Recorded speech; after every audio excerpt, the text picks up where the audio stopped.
everyone! I hope you are all having an amazing winter holidays. And we're back with another topic relating love. So I think you already noticed this, but nowadays in society we have two main types of love. One is the unconditional love, and the other is the conditional stigmatized one. And this is quite important, especially in the winter holidays, because usually in this time you don't have work or you have less work and families spend time together, friends reunite, and partners and relationships and all that. So it's important to have this in mind.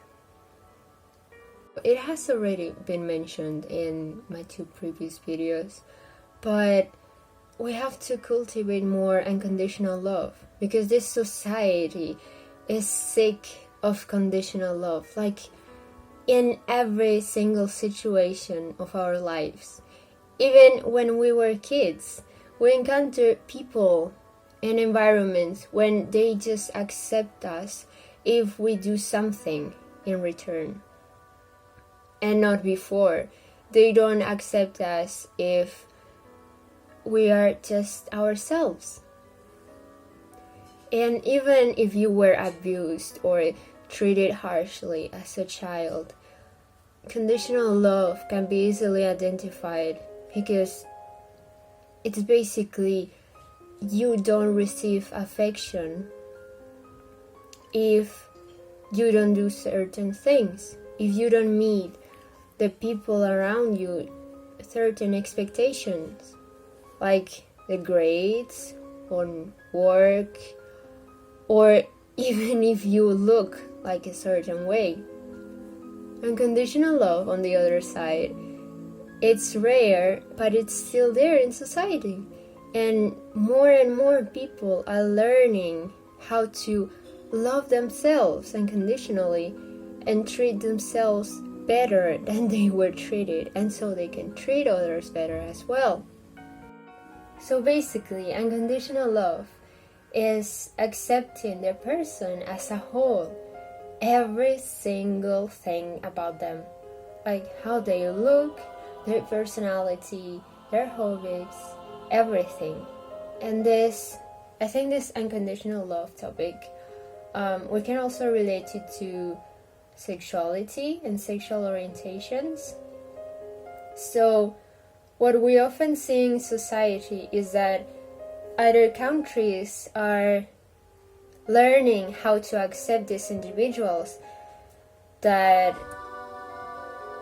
are attracted to people of their same sex, or we have the other opposite, that is countries with stigmatized culture, and they condition people, mostly with religions, that something is wrong, that it's a sin, that it's wrong to love a person of the same sex or the two persons. And I think that's also conditional love. Like, you are not accepted in society if you don't act or are of a certain way. Now, you might be thinking that this is indeed wrong, that the normal thing is a man with a woman.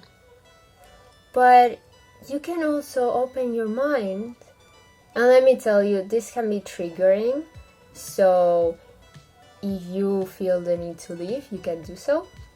But for those who stay and choose to open their minds, we can see it from an energetic point of view, and it's the yin and yang energies in all the people of the world. So what usually happens in society, and what we usually find, is that a woman has most feminine energy within herself, and then a little bit of masculine energy. Then the man has most masculine energy and a little bit of feminine energy. But we still have both energies within us. And one of the lessons in society is to learn to balance themselves. What happens in, for example, gay people, in men, they have more feminine energy, and in lesbians, they have more masculine energy, but they still have the other side of the energy and vice versa. So it's nothing wrong with it. And they have their own paths and their own spiritual developments. And it's not up to us to criticize them or to judge them. The main lesson in the world is to love and accept one another unconditionally. So the cultures that do not do so yet, it's part of their development as well. They don't have to judge other people as they are.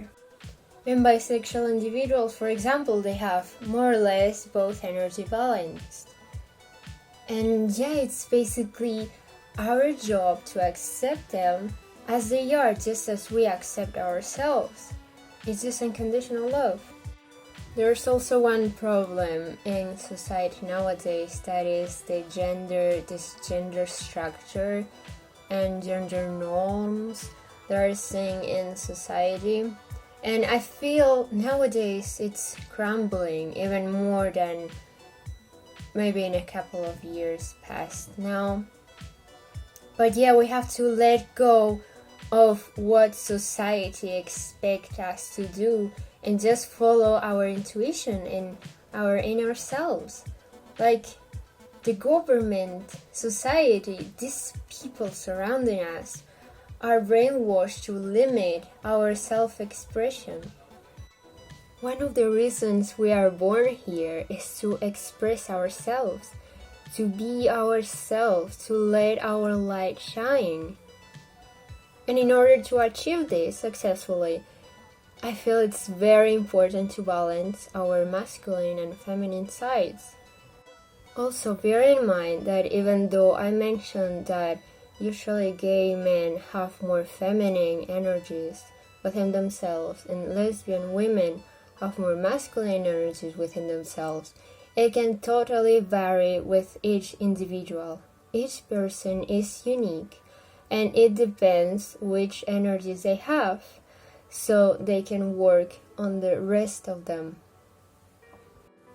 For example, you can know if you have imbalanced masculine energy if you feel often unemotional, numb, you feel cautious of situations or people around you, you're afraid of intimacy, disdainful of vulnerability, you're afraid of it, you're over-rational, don't let your emotions feel freely in your body.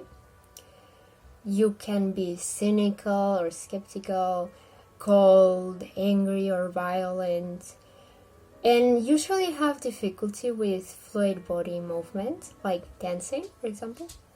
And also if you find yourself usually very materially focused.